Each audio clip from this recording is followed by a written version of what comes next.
नमस्कार। आज हम इतिहास के पन्नों में दफन एक ऐसी कहानी की गहराई में उतर रहे हैं जो निष्ठा, साहस और असाधारण बलिदान की मिसाल है। जी। हम बात कर रहे हैं 17वीं सदी के असम की। वो समय जब शक्तिशाली अहोम साम्राज्य अंदरूनी कला और राजनीतिक अस्थिरता के भंवर में फंसा हुआ था। हाँ, बिल्कुल। हमारे पास जो ऐतिहासिक विवरण और दस्तावेज हैं वे एक ऐसी महिला की कहानी कहते हैं जिसका त्याग, कह सकते हैं कि इतिहास की धारा बदलने वाला साबित हुआ। बिल्कुल। ये वो दौर था जब अहोम सिंहासन पर सुली खफा का शासन था, जिन्हें लोरा राजा मतलब लड़का राजा भी कहा जाता था। अच्छा, लड़का राजा? हाँ, कम उम्र में गद्दी पर बैठने और शायद अनुभवहीनता के कारण या फिर कह लीजिए सलाहकारों के प्रभाव में उनका शासनकाल वो शक, डर और क्रूरता से भरा हुआ माना जाता है।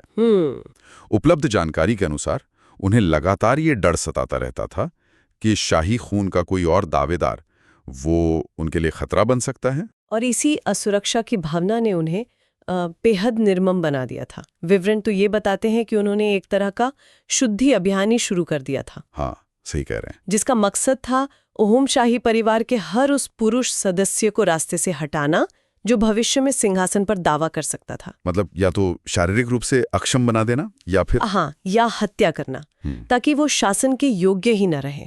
इसी खूनी खेल के बीच एक राजकुमार थे गदापाणी। उन पर राजा की नजर पड़ चुकी थी। हाँ, गदापाणी एक योग्य और आप कह सकते हैं संभावित दावेदार के रूप में देखे जा रहे थे, तो जाहिर है वो सीधे सीधे लोरा राजा के निशाने पर आ गए। लेकिन यहाँ कहानी एक दिलचस्प मोड़ लेती है।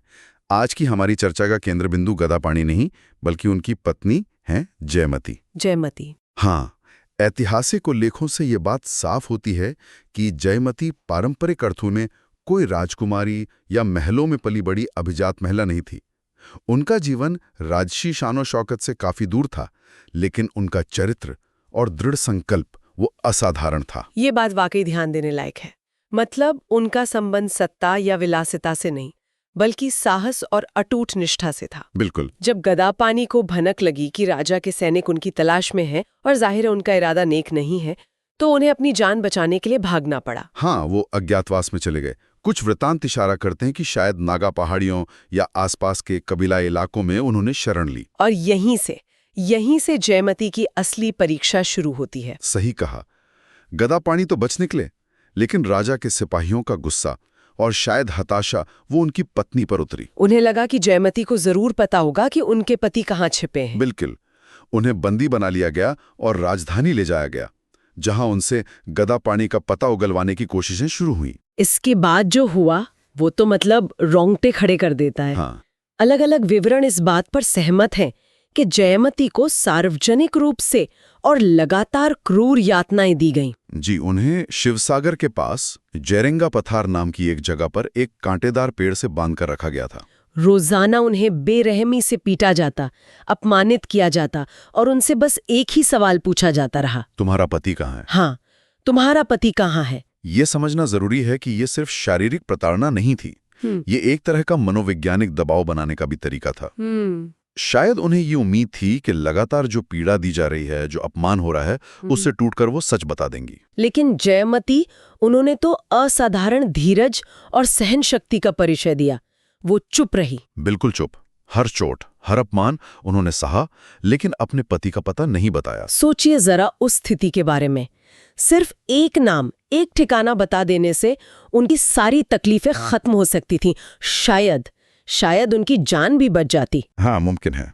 लेकिन उन्होंने ऐसा नहीं किया। उन्होंने अपने पति के प्रति अपनी निष्ठा और शायद होम साम्राज्य के बेहतर भविष्य की अपनी दृष्टि को अपने जीवन से भी ऊपर रखा। ये केवल पतिव्रता धर्म निभाने से कहीं ज्यादा गहरी बात लगती है मुझे। बिल्कुल। इसे महज व्यक्तिगत वफादारी के तौर पर देखना शायद कहानी को थोड़ा सीमित करना होगा। उनका मौन, उनकी वो चुप्पी उस क्रूर शासन के खिलाफ एक बहुत शक्तिशाली प्रतिरोध बन गई। हाँ। उन्होंने शारीरिक रूप से कोई हथियार नहीं उठाया, लेकिन अपनी चुप्पी से उन्होंने लोरा राजा के अन्यायपूर्ण अधिकार को चुनौती दी। उनका ये अडिग रहना दिखाता है कि शक्ति केवल तलवार या सिंहासन में नहीं होती, नैतिक बल भी एक बहुत बड़ी ताकत है। कितने दिनों तक चला ये सिलसिला? विवरणों में शायद थोड़ी भिन्नता हो सकती है, लेकिन हाँ, कुछ भिन्नता है, पर आमतौर पर माना जाता है कि ये यातनाएं लगातार कई दिनों तक, शायद करीब 2 हफ्तों तक चलती रहीं। 2 हफ्ते? जी। अंततः निरंतर प्रताड़ना के कारण जयमती ने वहीं जेरेंगा पथार में दम तोड़ दिया। उन्होंने अपने प्राण त्याग दिए, लेकिन अपना वचन नहीं तोड़ा। उनकी मृत्यु एक बहुत दुखद घटना थी, लेकिन उनका बलिदान व्यर्थ नहीं गया। बिल्कुल नहीं। कैसे? क्योंकि उन्होंने गादापाणी का पता नहीं बताया तो गादापाणी सुरक्षित रहे। कुछ समय बाद जब माहौल थोड़ा सा अनुकूल हुआ, गादापाणी वापस लौटे। अच्छा। उन्होंने वफादार सरदारों और समर्थकों को इकट्ठा किया, लोरा राजा के अत्याचारी शासन को उखाड़ फेंका और 1681 में वो खुद राजा बने। और वे गादापाणी से राजा गदाधर सिंह बने, जिन्हें अहोम इतिहास के सबसे महत्वपूर्ण और सक्षम शासकों में से एक माना जाता है। बिल्कुल सही।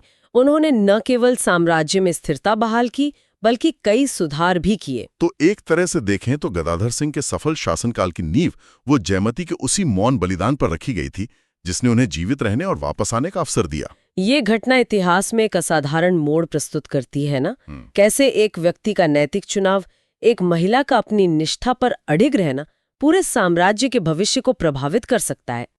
जयमती की कहानी सिर्फ पति पत्नी के प्रेम या वफादारी की कहानी नहीं है, बल्कि ये अन्याय के सामने सिद्धांतों पर डटे रहने और उसके व्यापक राजनीतिक परिणामों का एक शक्तिशाली उदाहरण है। इसीलिए आज भी सदियों बाद जयमती को असम में सिर्फ एक ऐतिहासिक शख्सियत के तौर पर नहीं, बल्कि साहस, आत्म बलिदान और अटूट निष्ठा के प्रतीक के रूप में पूजा जाता है। सही कहा। उनकी कहानी महलों की दीवारों से बाहर निकलकर आम लोगों के दिलों में बस गई है। उनकी स्मृति असमिया संस्कृति का एक अभिन्न अंग बन चुकी है। लोकगीतों में, जिन्हें जयमती उख्यान कहा जाता है, उनकी गाथा गाई जाती है। अच्छा, जयमती उख्यान? हाँ, साहित्य में, नाटकों में उनकी कहानी को बार बार दोहराया गया है ताकि हर पीढ़ी उनके साहस से प्रेरित हो सके। उनका नाम त्याग और दृढ़ता का पर्याय बन गया है। और सिर्फ लोक कथाओं या साहित्य तक ही सीमित नहीं, बल्कि आधुनिक माध्यमों में भी उनकी कहानी ने अपनी जगह बनाई है। ये जानना तो बेहद दिलचस्प है कि असमिया सिनेमा के इतिहास की जो सबसे पहली फिल्म 1935 में बनी थी, जी हाँ, उसका नाम जयमती था और इसे बनाया था असमिया संस्कृति के पुरोधा कहे जाने वाले ज्योति प्रसाद अग्रवाला ने। हाँ, और ये तथ्य अपने आप में बहुत कुछ कहता है। सोचिए, जब असम में सिनेमा जैसा बिल्कुल नया माध्यम अपनी शैशवावस्था में था, तो निर्माताओं ने अपनी पहली कहानी के रूप में जयमती की गाथा को चुना। कमाल है। ये दिखाता है कि उनकी कहानी का सांस्कृतिक महत्व कितना गहरा और स्थायी है। उस फिल्म ने हालांकि व्यावसायिक रूप से शायद उतनी सफल नहीं रही, लेकिन उसने असमिया सिनेमा की नींव रखी और जयमती की कहानी को एक नए दर्शक वर्ग तक पहुंचाया। अच्छा, तो जब हम इस पूरी कहानी को समेटते हैं, तो क्या मुख्य बातें, मतलब क्या चीजें उभर कर सामने आती हैं?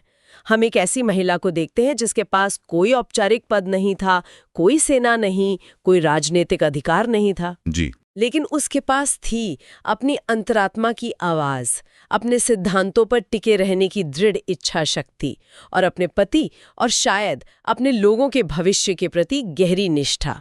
और यही उनकी असली ताकत साबित हुई। ये हमें सोचने पर मजबूर करता है कि शक्ति के मायने क्या हैं। क्या शक्ति सिर्फ वो है जो दिखती है, जैसे तलवार का जोर, शाही मोहर या लोगों पर शासन करने का अधिकार? या शक्ति उस आंतरिक दृढ़ता में भी है जो किसी को भयानक से भयानक परिस्थितियों में भी सही के लिए खड़े होने का साहस देती है? जयमती का प्रतिरोध मुखर नहीं था, वो चिल्लाई नहीं, उन्होंने विद्रोह का झंडा नहीं उठाया, लेकिन उनकी अडिग चुप्पी किसी भी नारे से ज्यादा शक्तिशाली साबित हुई। उन्होंने डर और जो तात्कालिक राहत मिल सकती थी, उस पर दीर्घकालिक निष्ठा और सत्य को चुना। उनका बलिदान एक व्यक्तिगत क्षति से कहीं बढ़कर था। ये एक नैतिक विजय थी जिसने अंततः एक अत्याचारी शासन के अंत और एक बेहतर युग की शुरुआत में योगदान दिया। बिल्कुल।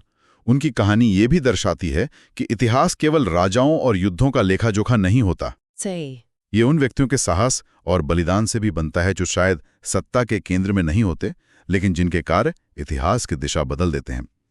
जयमती का नाम अहोम राजवंश के महान राजाओं के साथ सम्मान से लिया जाता है, क्योंकि उनके बिना शायद गदाधर सिंह का युग संभव ही नहीं होता। ये हमें आज के संदर्भ में भी सोचने का एक बिंदु देता है। मतलब उनकी कहानी सिर्फ अतीत का एक किस्सा भर नहीं है। निश्चित रूप से उनकी कहानी में जो मूल्य निहित हैं, निष्ठा, सत्य के लिए खड़े होना, अन्याय का मौन लेकिन दृढ़ प्रतिरोध, ये सार्वभौमिक हैं, कालातीत हैं। तो चलिए इस चर्चा को एक अंतिम विचार के साथ समाप्त करते हैं जिस पर हमारे श्रोता मनन कर सकते हैं। आज की इस भाग-दौड़ भरी दुनिया में जहां अक्सर व्यक्तिगत लाभ और अपनी सुरक्षा को ही सबसे ऊपर रखा जाता है, जयमती जैसी शख्सियत का अपने सिद्धांतों के लिए मतलब चरम बलिदान देने का चुनाव हमें क्या सिखाता है? क्या आज भी ऐसे मूल्य मौजूद हैं जिनके लिए व्यक्ति सब कुछ दांव पर लगाने को तैयार हो सकता है, खासकर तब जब परिस्थितियां बेहद विपरीत हों? एक गहरा सवाल है। जयमती की कहानी हमें याद दिलाती है कि नैतिक साहस की शक्ति समय और सत्ता की सीमाओं से परे है।